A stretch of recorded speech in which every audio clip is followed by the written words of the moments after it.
I am truly honored to be here at Big Ten Media Football Days representing the broadcast team at CBS. Now, I have had my fair share of experiences around Big Ten country, hosting a show on Big Ten Network called Campus Eats for 4 seasons. So I told all of our guys that I got the reservations taken care of. I cannot wait, and I look forward to experiencing some of these great college campuses this fall. Our next speaker at the podium is Michigan State head coach Mel Tucker. He's entering his 4th season at the helm at East Lansing. Now the Spartans, they begin their season on Labor Day Friday and are returning 4 all-conference performers from just a season ago. Coach?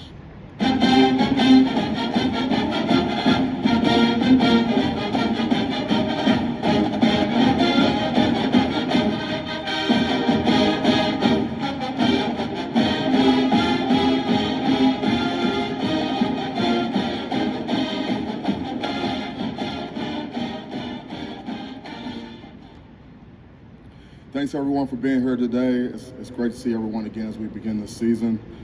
We have a hungry, determined, and very, very focused football team heading into preseason camp. Our players have worked extremely hard in this out of season and are very, very well prepared to start camp next week. We have competition at every single position and probably no doubt the most talent that we've had top to bottom on our roster. We needed more quality depth on our roster, and we addressed that this out of season. I believe competition forces you to be at your best each and every day, and that's how we'll reach our full potential. I believe we have more team chemistry going into this season, which is very important. We've done more team building activities and events than we've ever done, and it's really brought our team close together. Not just the players, but the coaches and the support staff as well. Last season was a tremendous learning experience for us. And not just for the players, but for the coaches and the support staff. Again, we're really, really hungry and excited to get going. I know one thing about this group of players, this group of coaches, we're gonna roll our sleeves up and come to work every single day with a relentless mindset.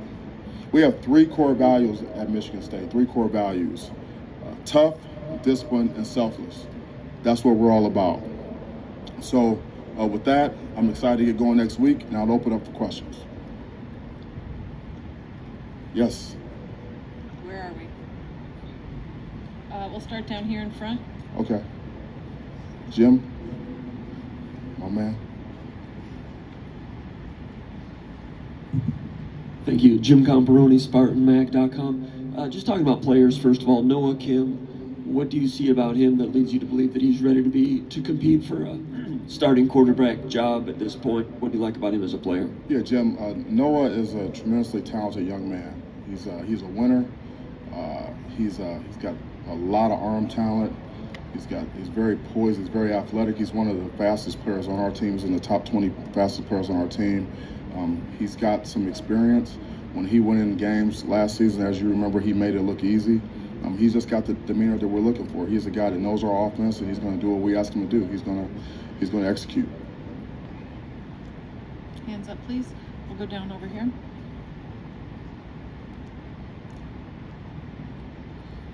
Hi, Coach. Phil Thompson, Chicago Tribune. Hey, Phil. Hi.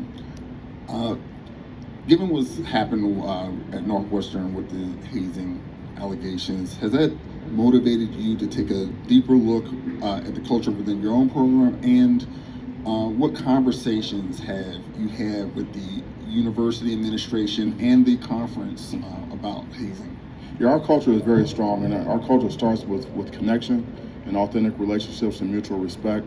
We have that. We do have a anti-hazing policy at the university and on our football team. Our players know that.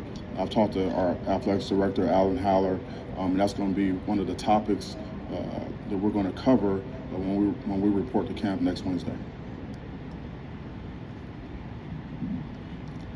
Chris Solari, Detroit Free Press. Well, you mentioned about the lessons that you and your staff learned. I'm wondering if you can expand on that a little bit. What things do you feel like as a coaching staff, you picked up that you can do better or differently in year 4 than year 3? Yeah, well, football is a game of attrition, and injuries are part of the game. And we had to modify the way we practice. We wanted to make sure we can get our players to the game, to the games. And so, we changed the way we did some things in spring ball, which was very effective. How we hit, when we hit, how often we hit. We did a much better job of staying up and staying off the ground. The studies that we did with our team in the out of season showed that when players are on the ground in practice, that's when they get hurt the most. And so we just modified, the way we did some things in spring ball, which really helped us be more productive, keep guys more healthy, staying on the field, getting better. And we're going to carry that in the fall camp. I think that's going to be a huge benefit for us moving forward. We'll go over here to our left. Hey Mel, Andy Witchery with On 3. When Matt Ishbia purchased the Phoenix Suns, he said he was going to step away from some of those NIL deals due to a conflict of interest. How does a school and a donor base try to step up when a billionaire has to step away from NIL deals? Yeah, we have tremendous support at Michigan State with our donors, our supporters. We're strong in the NIL space, and we're going to continue to be strong.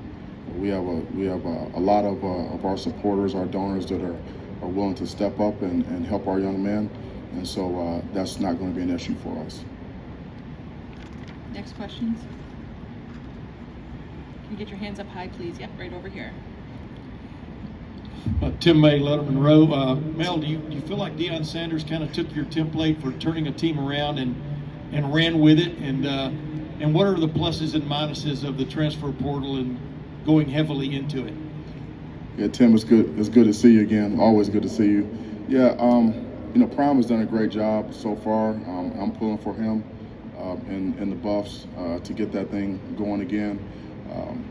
And he's got his own process that he's following, obviously, and I think he's going to be wildly successful there.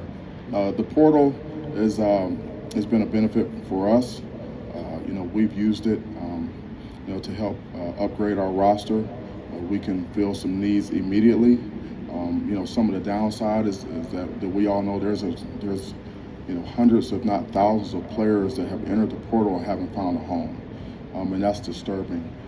But for us, the portal is here, and we're going to use it to benefit our program any way that we can. Over here, please, in the back. To our left. Yeah, Mel, Tom Crawford, Press Pass, Fox 47. Relinquishing the Penn State home game to Ford Field. I know, talking to Michigan State alumni, some pro and con to that. Is this something that you think every time Penn State comes to Michigan State, this would be a good option? And what are the pluses and minuses of that, of giving up on an actual home game at Spartans Stadium? Yeah, well, this season is going to be a tremendous opportunity for our players, great exposure for our program, a national audience and a pro football arena, which I think is going to be great for our team. It's going to be a great game. We'll be in the Detroit area where we recruit.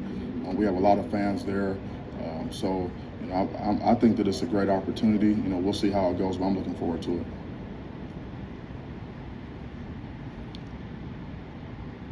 More questions? Oh, sorry, in the back over here. You can get your hands up early and we can get the mic to you so we don't have a lag.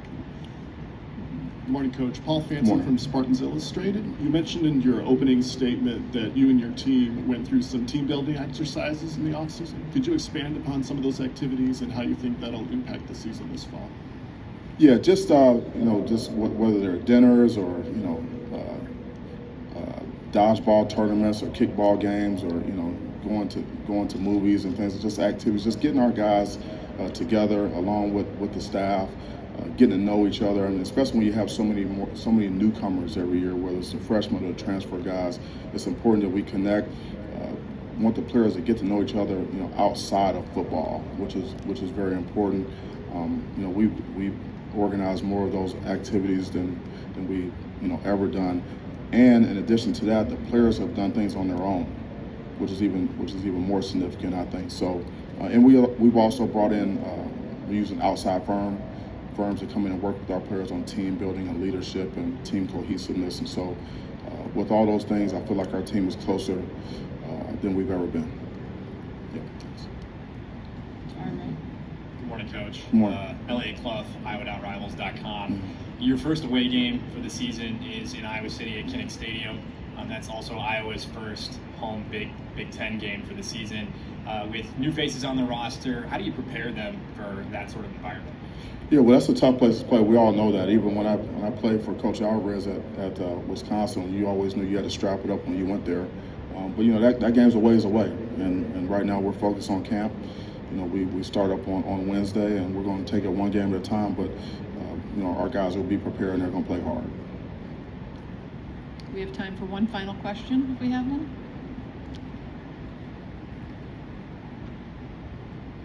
Oh, down in front over here. Jim's double dipping. Thanks for your time.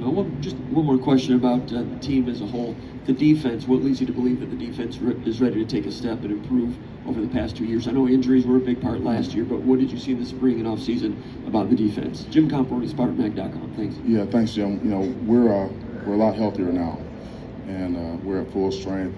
We really addressed some issues with our front seven. We needed to get bigger. We've added 3 6'5", 300-plus defensive tackles that have all played major college football.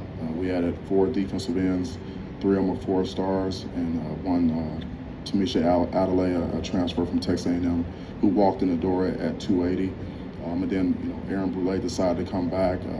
Jacoby Winmont decided to come back for another year, along with Cal Holiday, and then, you know, Jordan Hall, you saw in the spring, had a really good spring, and you know, Ma Ote is still there. So I think our front seven is more stout, which is going to be it's going to help us stop the run and make teams more one-dimensional. It's going to help us in the back end. All right, thank you, Coach. Thank you so much. Go Green.